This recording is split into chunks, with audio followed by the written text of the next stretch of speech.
오늘은 책망받는 은혜라는 제목으로 함께 하나님의 말씀 은혜를 나누기를 원합니다. 책망받는 은혜. 책망도 은혜라는 것이죠. 책망받는 것도 은혜라는 것입니다. 지난주에 이어서 오늘도 두아디라 교회에 주시는 주님의 말씀을 통해서 은혜 받기를 원합니다. 지난주에 우리는 두아디라 교회를 칭찬하시는 주님의 말씀을 들었습니다. 19절에서 주님은 내가 네 사업과 사랑과 믿음과 섬김과 인내를 아노니 네 나중 행위가 처음 것보다 많도다 이렇게 말씀하시지요. 우리 주님은 아신다고 말씀하십니다. 네 사업과 사랑과 믿음과 섬김과 인내를 안다고 말씀하십니다. 불꽃 같은 눈을 가지신 주님께서 두아디라 교회의 모든 행위를 알고 계신다는 것입니다. 사랑하는 성도 여러분, 우리 주님께서 다 알고 계신다는 사실이 우리에게 얼마나 큰 힘이 되는지요. 성도들이 믿음으로 살려고 하면 할수록 세상에서 당하는 고난이 큽니다. 때로는 억울한 욕을 먹을 때도 있고 애매한 아픔을 당할 때도 있습니다. 억울한 일을 당하면서도 하나님의 영광을 위하여 참아야 할 때도 있습니다. 근데 그 모든 것을 주님께서 알고 계신다는 것이죠. 그들의 모든 사업을 주님께서 알고 계십니다. 여기 사업은 하나님의 선한 사업을 말하는 것이지. 바로 주님을 위해 살아가는 그 모든 행위를 말합니다. 사랑과 믿음과 섬김과 인내를 말하는 것입니다. 우리 주님은 바로 두아디라 교회가 가지고 있었던 그 사랑과 믿음, 섬김과 인내를 알고 계셨고 이에 대해 칭찬해 주시는 것입니다. 근데 우리 주님은 교회를 칭찬하실 때에 그들이 가진 사랑과 믿음과 섬김과 인내에 더하여 뭐라고 말씀하십니까? 네 나중 행위가 처음 것보다 많도다. 네 나중 행위가 처음 것보다 많도다. 우리 주님은 그들의 나중 행위가 처음 행위보다 더 많다고 칭찬해 주십니다. 처음 가졌던 행위보다 나중에 더 낫다고 칭찬하십니다. 그들에게는 처음부터 선한 사업이 있었습니다. 처음 믿을 때부터 그들은 사랑과 믿음이 있었습니다. 섬김과 인내가 있었습니다.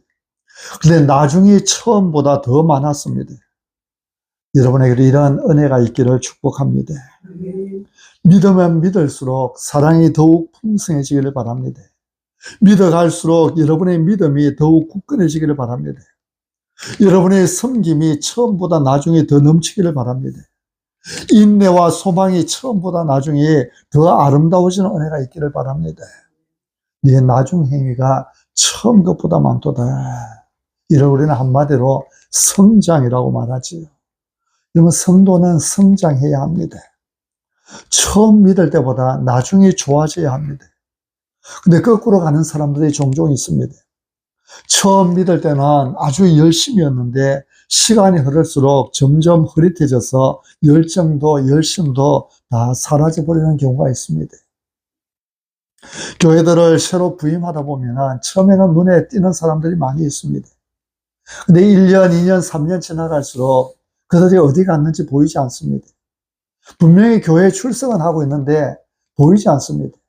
목사가 처음 왔을 때는 아주 열심인데요. 근데 한 1년, 2년 지나는 동안에 다시 옛 모습으로 돌아가 버리고 처음에 그 열심들을 잊어버리는 경우들을 종종 볼 수 있습니다. 에베소 교회가 그런 경우지요. 주님은 에베소 교회를 책망하실 때 뭐라고 책망하셨습니까? 너를 책망할 것이 있나니 너의 처음 사랑을 버렸느니라. 처음 사랑을 버렸다고 책망하십니다. 처음에는 뜨겁게 주님을 사랑했습니다. 악한 자들을 용납하지 않고 진리 위에 굳건하게 섰습니다. 그런데 세월이 흐르는 동안에 이 처음 사랑을 버렸습니다. 이런 에베소 교회를 향하여 우리 주님은 네가 어디서 떨어졌는지를 생각하고 회개하라고 말씀하시지요. 여러분, 우리도 신앙생활을 오래 하다 보면은 처음 믿을 때의 그 감격과 은혜를 잊어버릴 수가 있습니다. 그 첫 열심을 버리고 나태해질 수가 있습니다. 그때 우리에게 필요한 것은 어디서 떨어졌는지를 생각하고 회개하는 것입니다. 여러분, 지난 시간에 말씀드린 것처럼 우리가 성장할 때 성장하지 못하면 어떻게 됩니까? 우리가 원불교 신자가 될 수 있습니다. 원불교, 원망 잘하고 불평 많고 교만한 그런 성도가 될 수 있습니다. 성도의 특징은 사랑이지요. 성도의 특징은 믿음입니다. 섬김과 인내입니다. 이 섬김은 사랑과 믿음에서 나오는 것입니다. 인내는 소망에서 나오는 것입니다. 우리에게 하나님을 믿는 믿음이 있을 때에 우리는 사랑하고 섬김에 살 수 있습니다. 항상 소망 중에 인내할 수 있습니다. 그래서 성도에게 필요한 것은 믿음과 소망과 사랑이지요. 그런데 성장하지 못할 때 이 사랑이 식어집니다. 믿음이 식어집니다. 그때 찾아오는 것이 원망과 불평이요.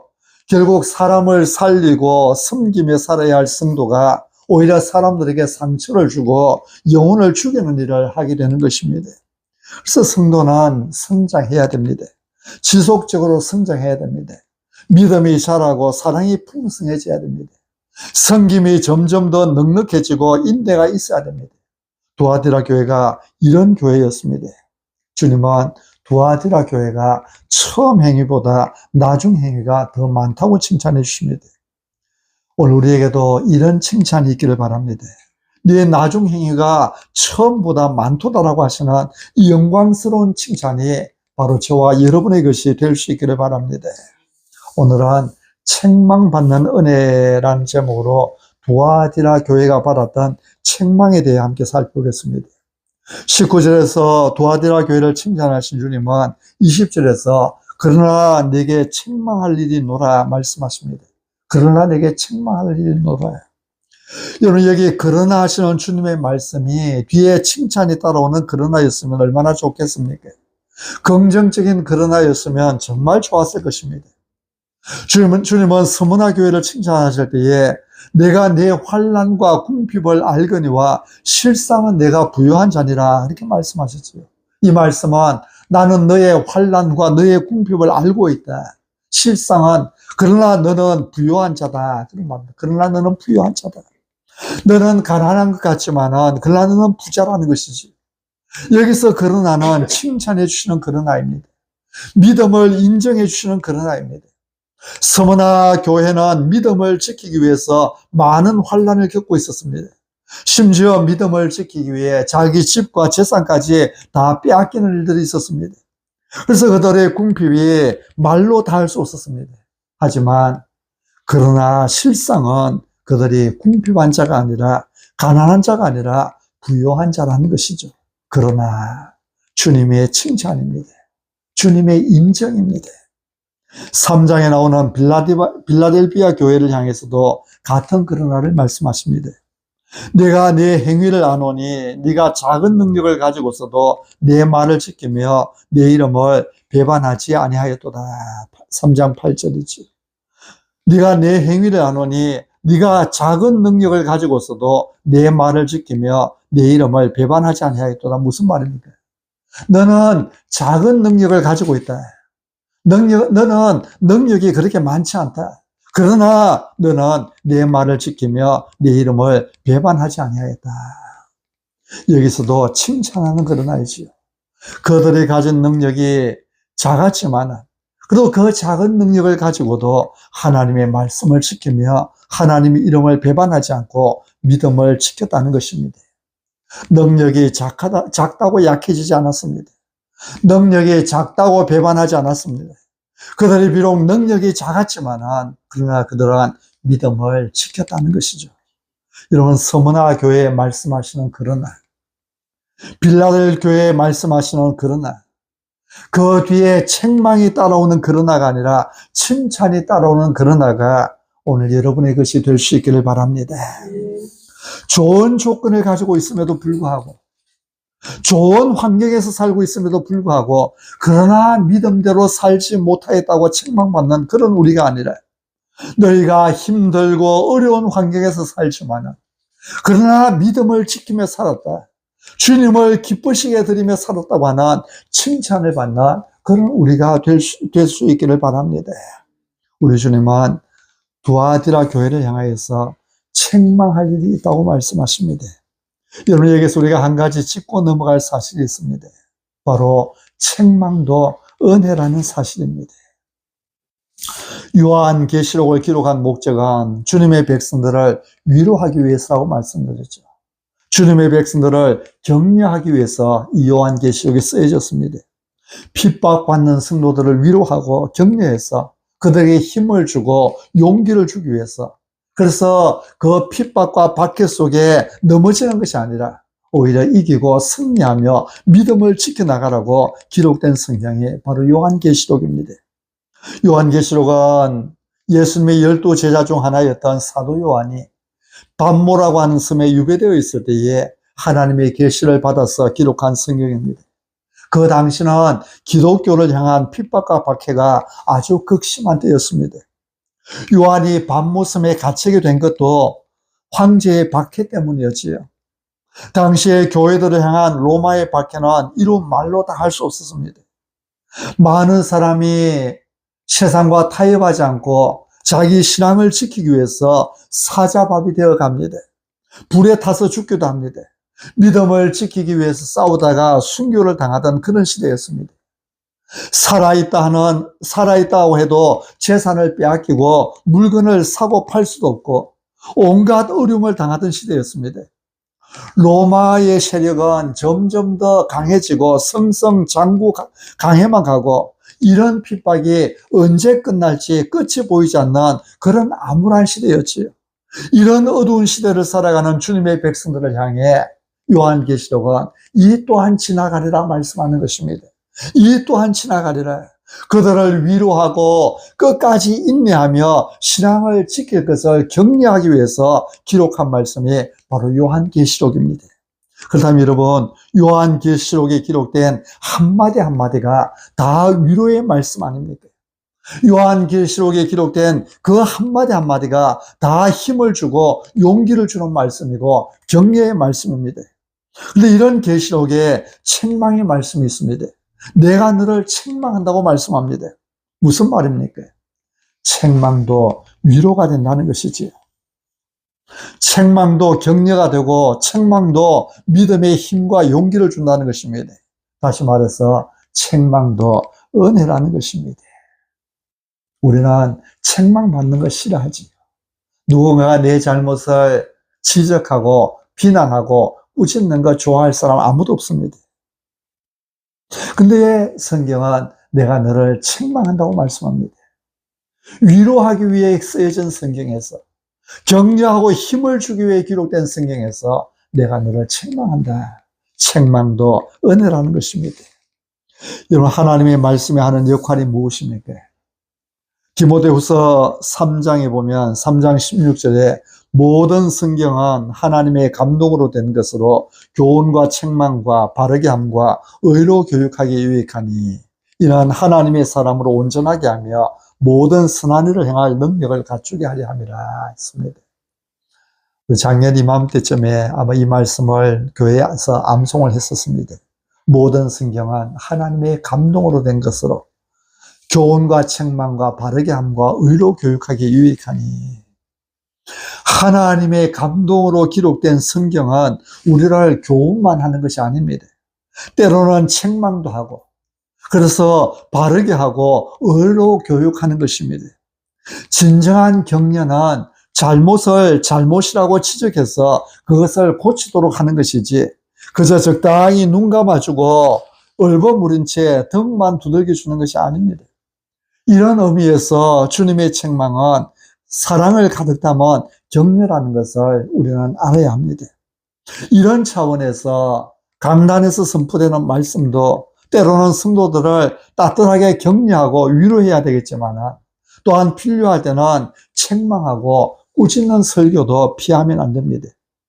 똑같은 말씀을 들어도 어떤 사람에게는 힘과 용기를 주는 위로의 말씀으로 들릴 수 있고 또 어떤 사람에게는 가슴을 후벼 파는 것 같은 책망으로 들릴 수도 있습니다. 내가 지금 처해 있는 상황에 따라 말씀이 다르게 들린다는 것입니다. 내 환경에 따라 똑같은 말씀이 때로는 한없이 부드러운 은혜의 말씀으로 들릴 수 있고 또 때로는 가슴을 찌르는 가시 같은 책망의 말씀으로 들릴 수도 있다는 것입니다. 저는 지금까지 몇몇 교회를 다니며 단독 목회를 하기도 하고 부교육자로 섬기기도 하는데 근데 그런 경우들이 종종 있었습니다. 제가 전도사 때 어떤 한 교회에서 사역할 때 수요 예배 때 설교하고 내려왔는데 교회 나이 많은 한 40대 된 노총각 집사님이 목사님, 전도사님 저 좀 보십시다. 그래서 교육자실에서 잠깐 만남을 가졌습니다. 교육자에 들어가서 무슨 말씀입니까? 하는데 대뜸 꺼내는 말이 전도사님 그 이야기 누구한테 들었습니까? 그럼 설교하는 말이 자기 말처럼 들린 것입니다. 따지듯이 그 이야기 누구한테 들었습니까? 누가 전도사님한테 꼬질렀습니까? 그런 투로 묻는 거예요. 그 청년에게뿐만 아니라 그런 일들을 종종 겪었습니다. 그때에 그 말을 듣고 그것이 내 상황에 나를 꾸짖고 책망하는 것으로 들릴 때에 회개하면 은혜가 되는 것입니다. 근데 그걸 가지고 삐지면은 오히려 자기에게 손해가 되는 것이지요. 어떤 말씀, 똑같은 말씀이 어떤 사람에게는 한없이 부드러운 말씀으로 들릴 수 있지만 또 어떤 사람에게는 가시 같은 말씀으로 들릴 수도 있다는 것입니다. 하지만 그 책망도 하나님께서 나에게 주시는 은혜의 말씀임을 우리는 기억해야 됩니다. 그러므로 말씀이 내게 책망으로 들릴 때도 나를 친다 거부하지 마시고 그 책망을 통해 하나님의 위로와 격려를 받아 누리는 그런 은혜가 우리에게 있어야 합니다. 우리 주님은 날마다 핍박과 박해 속에서 정말 힘겹게 살아가는 사람들을 향해서도 때로는 책망하십니다.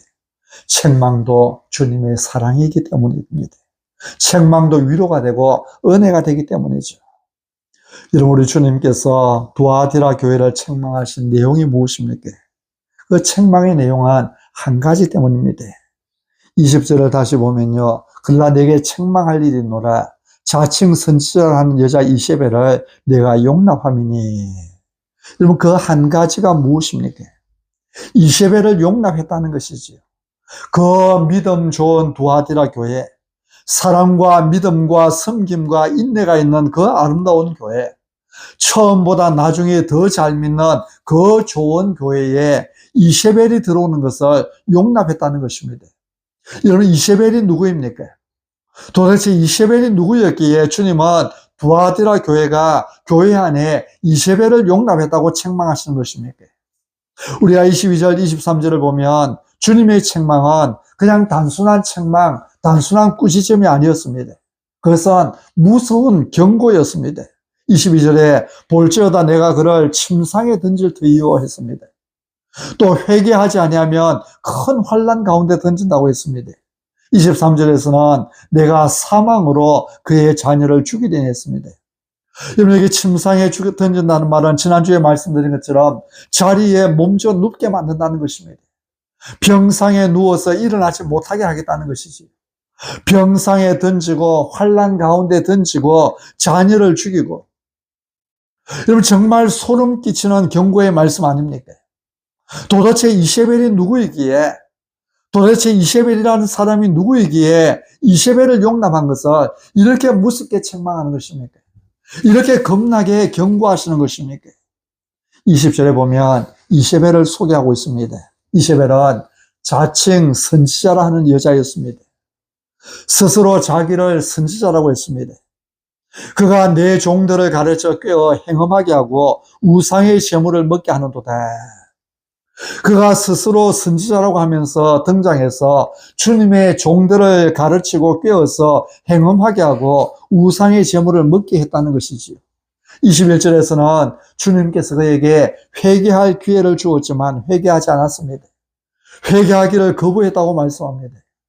그러니까 교회에 들어와서 주님의 종들, 교회의 일꾼들을 가르치고 유혹해서 그들로 하여금 세상과 타협하게 만들고 회개할 줄도 모르는 그런 여자였습니다.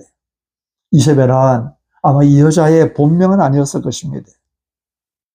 이 여자가 마치 구약 성경에 등장하는 이세벨과 비슷한 여인이라 이세벨이라고 했을 것입니다. 여러분, 구약 성경에 등장하는 이세벨은 어떤 여자였습니까? 이세벨은 북왕국 이스라엘 왕 아합의 아내였습니다. 아마 북이스라엘 나라의 가장 악했던 왕이 아합이었을 것입니다. 이 아합의 아내가 이세벨이었습니다. 이세벨은 시돈 왕 에발의 딸이었습니다. 그리고 아합과 결혼을 했습니다. 그러나 아합과 결혼하여 이스라엘로 올 때에 자기 나라에 섬기던 온갖 우상을 다 끌고 왔습니다. 남쪽 유다나 북쪽 이스라엘이나 하나님의 나라, 하나님의 백성이었지요. 하나님을 믿는 사람들, 하나님을 섬기는 나라였습니다. 근데 그 나라에 시돈의 온갖 바알들, 우상들을 다 끌고 온 것입니다. 그래서 하나님을 섬기던 나라였던 이스라엘을 바알과 아셔라, 우상의 나라로 만들어 버렸습니다. 아합 왕은 그 이전에 모든 사람보다도 하나님 보시기에 더욱 악한 왕으로 평가받는데 그 이유를 이세벨과의 결혼으로 보고 있습니다. 결혼 잘못해가지고 하나님 앞에 정말 가장 악한 왕으로 평가받은 것입니다. 아합 왕은 이세벨을 아내로 삼고 가서 바알 우상을 섬겨 예배하고 사마리아에 바알의 신당을 건축하고 그 안에 바알을 위하여 제단을 쌓았던 것입니다. 이세벨은 하나님의 나라 이스라엘에 온갖 더러운 우상만 가지고 들어왔을 뿐만 아니라 하나님을 섬기는 하나님의 사자들을 죽였습니다. 나중에는 그 위대한 선지자 엘리야까지 죽이려고 하지요. 엘리야가 자기를 죽이려는 이세벨을 피하여 도망가다가 지쳐서 한 로뎀나무 아래 앉아서 하나님께 죽기를 구하는 일이 있었지요. 열왕기상 19장에 나오는 내용입니다. 구약시대 이세벨은 이렇게 영적으로 악한 여자였습니다. 온갖 더러운 우상을 끌고 와서 하나님의 백성을 타락하게 하고 교회를 박해했던 여인이었습니다. 이런 면에서 두아디라 교회를 미혹한 여인을 이세벨이라 부르고 있는 것입니다. 이세벨이라 불리는 이 여인이 교회에 들어왔을 때 처음에는 잘 믿는 것처럼 보였을 것입니다. 그러나 점차 신임을 얻게 되고 사람들의 인정을 받게 되었을 때에 조금씩 자신의 정체를 드러내기 시작했을 것입니다. 사람들을 깨워서 음행하게 하고 우상 제물을 먹게 하였던 것입니다. 이세벨이라고 표현된 이 여인은 당시 두아디라 지역에서 굉장한 영향력을 가진 여인이었을 것입니다. 아마도 신전의 여사제였을 가능성이 많습니다.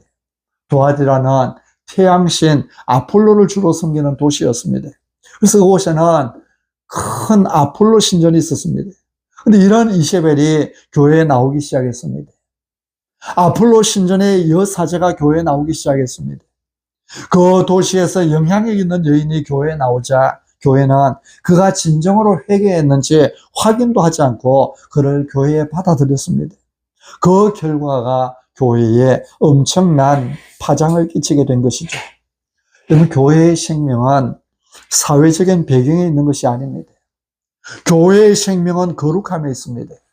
교회의 능력은 사회적인 힘이나 매력이나 돈이 아니라 거룩함에 있습니다. 다시 말해 교회의 생명은 믿음에 있습니다. 교회는 권력으로 움직이는 것이 아닙니다. 교회는 돈이나 매력으로 움직이는 것이 아닙니다. 그런데 두아디라 교회는 그렇지를 못했습니다. 당시 저명인사였던 이세벨이 교회에 나오니까 그 매력과 그 힘에 교회가 휘둘려 버린 것입니다. 20절에 보면 그가 내 종들을 가르쳐 깨웠다고 말씀하고 있습니다. 주님의 종들이란 교회 안에 있는 일꾼들을 말하지요. 집사나 권사나 장로나 목사 같은 일꾼들을 말합니다. 믿음 위에 굳게 서서 진리를 가르쳐야 할 사람들을 말하는 것이지요. 근데 이런 사람들이 이세벨에게 오히려 배우는 꼴이 되었습니다. 이세벨은 교회 안에 시험받은 주님의 종들을 가르쳤고 그들을 깨웠습니다. 그들을 유혹했습니다. 그래서 행음하게 하고 우상의 제물을 먹게 하였습니다. 여기 행음하게 했다는 말은 헬라어로 포런유오라고 합니다. 포런유오라고 하는 단어가 행음하게 했다는 번역된 원 단어입니다. 이 포런유오라고 하는 단어에서 포르노라고 하는 단어가 나왔습니다. 포르노. 이세벨이 우상 신전의 사제였다는 사실을 감안하면 실제로 육체적인 음란에 빠졌다고 생각해 볼 수 있겠지만, 그러나 여기서 음행을 했다는 말은 육체적인 음행을 넘어서 그들의 마음이 하나님으로부터 멀어지게 된 영적인 음행을 비유적으로 나타내는 말일 것입니다. 여러분, 하나님의 백성들은 하나님만 바라보고 살아가야 할 하나님의 신부, 하나님의 색시들입니다. 근데 하나님의 백성이 하나님이 아니라 우상을 섬기는 것은 영적으로 바람을 피우는 것이지요. 영적으로 포르노에 빠지는 것입니다. 야고보서 4장에 보면 세상과 구별되어 살아야 할 하나님의 백성이 세상과 짝하여 살아가는 것을 보고 간음한 여인들아 그렇게 부르고 있습니다. 성도가 세상을 사랑하는 것은 영적인 간음이라는 것이죠. 이세벨이 두아디라 교회에서 했던 일이 바로 이것입니다. 두아디라 교회의 일꾼들, 지도자들을 꿰어서 그들로 하여금 세상과 짝하여 살게 한 것입니다. 적당히 세상과 타협하며 살아가도록 가르치고 미혹했던 것입니다. 여러분, 두아디라 교회, 그동안의 믿음을 잘 지켜오던 교회였습니다. 박해와 어려움 속에서도 타협하지 않고 인내와 섬김이 있던 교회였습니다. 근데 이세벨이 들어옴으로 인해 그동안 견뎌왔던 인내가 와르르 무너져 버린 것이죠. 이세벨이 그들을 깨웠습니다. 괜찮다. 절만 한번 하면 끝나는 건데 그렇게 어렵게 살 필요 있느냐. 이 게임에 많은 사람들이 넘어가 버렸습니다. 우리 주님은 이런 이세벨과 그 게임에 넘어간 사람들을 책망하고 계시는 것입니다. 근데 21절에 보면 주님은 또 내가 그에게 회개할 기회를 주었으되 자기의 음행을 회개하고자 하지 아니하는도다 이렇게 말씀합니다. 유혹에 넘어지는 것보다 더 무서운 것은 기회가 있는데도 회개하지 않는 것이지요. 우리가 살다 보면은 때로는 넘어질 때도 있습니다. 근데 넘어졌다고 그대로 누워있을 수는 없는 일이죠. 넘어지면 빨리 일어나야 합니다. 근데 두아디라 교회에는 일어나지 않고 회개하지 않는 사람들이 많이 있다는 것입니다. 그들을 향하여 주님은 소름 끼치도록 무서운 경고를 주고 계시는 것입니다.